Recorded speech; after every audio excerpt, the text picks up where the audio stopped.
Paul, I believe you've got great news in your Ofsted report. Yes, we're very, very pleased indeed.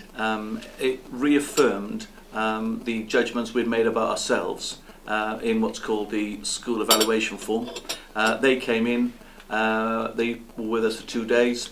They reaffirmed the fact that we were a good school with outstanding features. Indeed, they upgraded us on some areas to outstanding where we had identified ourselves as good. There are no areas in the school that are satisfactory. Pupil progress in particular has gone up very much over the last couple of years, so that our CVA, that's called contextual value added, and that's gone up very high indeed, and that has contributed to an outstanding couple of weeks for us.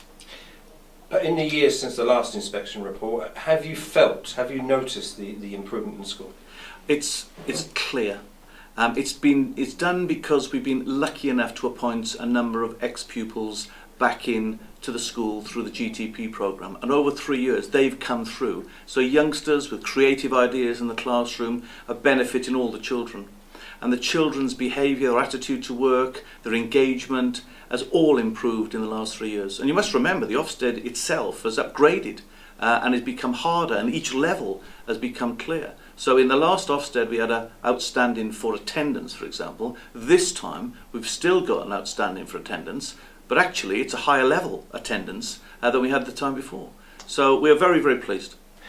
If you can talk in sort of abstract forms, we've been into the drama department that started with Little Shop of Horrors, we've been into the hearing impairment unit, Yes. and there's a real feeling of self-belief in the staff, and is that translated into the pupils and that spreads the positive news? Well, I think what Ofsted were clear about was that it wasn't just about one person, it wasn't just about some very bright children, it was about the community in the school and how well engaged the children are with their learning, the team of staff, both support staff and teachers, and high quality governors who are presenting critical friendship to the school to engage us in constant self-improvement.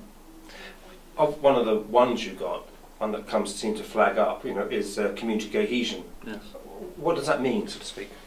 Well, community cohesion, of course, is how you engage with the wider community as well as the community within the school. And it's one of the areas that we've been challenged on, working hard on for the last 5 or 6 years. So although it's new to the framework at the level it's now in, it's called the limiting factor, that equal opportunities and working in partnership with others are probably the 3 hallmarks of the school that have emerged over the last 3 years. And what we have done is where we've identified change, and that often has been around diversity, we have tried to harness the school community to engage with it positively, do an audit, identify the areas for development. We've done it because children have come to us with levels of disability, who are HI and VI. We've done that through making sure that children who are boys and girls are working at the same level and get the same success, and our boys' results have rocketed up. We've made sure that children who come from other cultural minority groups are also valued and supported and bring something to the institution. And because of our global interest as a language college, I think it's all worked together. And more recently, of course, we've engaged with some of the new churches that have arrived, so that we're in a situation of sharing with them our values and making sure that they can integrate effectively into our community so that our standards are high and remain high.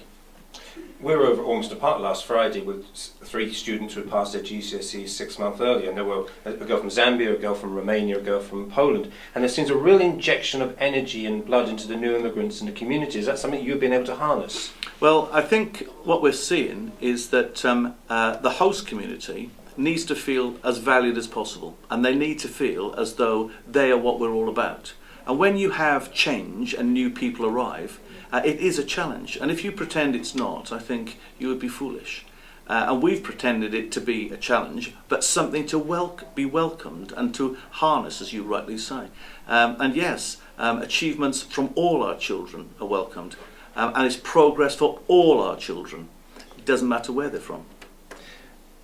6 ones though, how can you get to the next level? Well, they have given us some development areas. And our curriculum was identified as so good that it would be able to deliver outstanding. We have an agenda of being outstanding within 2 years and a high performance. a good report is great, 6 ones, but how do you get to the next level? Well, obviously what we need to be is outstanding within 2 years. And I think the evidence base of what progress data is in the school for our current children here in years 10 and 11 would indicate that we can achieve that within the next 2 years.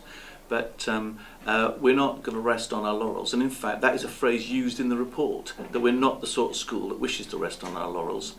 We have a motto, the pursuit of excellence. We're on a journey that is really an ongoing thing to adapt and develop and to continue to see progress at all levels within the school.